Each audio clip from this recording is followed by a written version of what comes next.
आमच्या उल्हास माझा न्यूज चॅनलला सबस्क्राईब करा, बेल आयकॉन दाबा आणि पहा उल्हास माझाच्या बातम्या सर्वात आधी आपल्या मोबाईल स्क्रीनवर.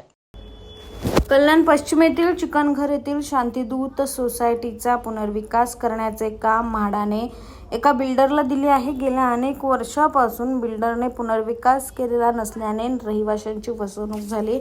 जोपर्यंत बिल्डर आणि त्याला साथ देणाऱ्याच्या विरोधात गुन्हा दाखल केला जात नाही तोपर्यंत उपोषण मागे घेणार नसल्याचा निर्धार भाजपचे माजी आमदार नरेंद्र पवार यांनी केलाय. माजी आमदार पवार हे डीसीपी कार्यालयासमोर उपोषणाला बसले आहेत. त्यांच्या उपोषणाचा आज तिसरा दिवस आहे. काल त्यांना मुख्यमंत्र्यांचे स्वीय सहाय्यक, भाजप प्रदेशाध्यक्ष रवींद्र चव्हाण आणि महसूल मंत्री चंद्रशेखर बावनकुळे यांचे फोन आले. उपोषण मागे घेण्याचे आवाहन प्रदेशाध्यक्ष चव्हाण यांनी केले होते.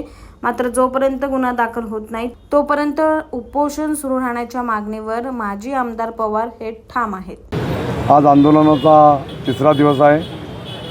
कालच्या दिवसभरामध्ये किमान राज्याचे मंत्री बावनकुळे साहेब, BJPचे प्रदेशाध्यक्ष रवींद्रदादा चव्हाण आणि मुख्यमंत्र्यांचे स्वीय सहाय्यक पळसकर या तिघांचे आंदोलनाच्या संदर्भातली चौकशी करण्याकरता फोन आले. रवींद्रदादा चव्हाणांनी आवाहन केलं की तुम्ही उपोषण मागे घ्या, पण आमची ठाम भूमिका आहे जोपर्यंत आरोपींवरती गुन्हा दाखल होत नाही, मी ज्यांच्यावरती आरोप केलेले आहेत, बिल्डर त्याचे पार्टनर आहेत किंवा बिल्डरला साथ देणारे आमच्या शांतीदूतचे जुने कमिटी मेंबर आणि पदाधिकारी आहेत, त्यांच्यावरती गुन्हा दाखल झाला तर निश्चितपणे पर्दाफाश होणार आहे.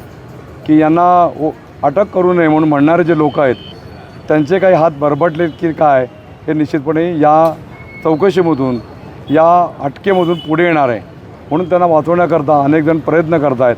म्हणून आम्ही ठाम भूमिका आम्ही घेऊन बसलेलो आहोत. जोपर्यंत यांच्यावरती गुन्हा दाखल होत नाही, FIR होत नाही, तोपर्यंत आम्ही इथून उठणार नाही.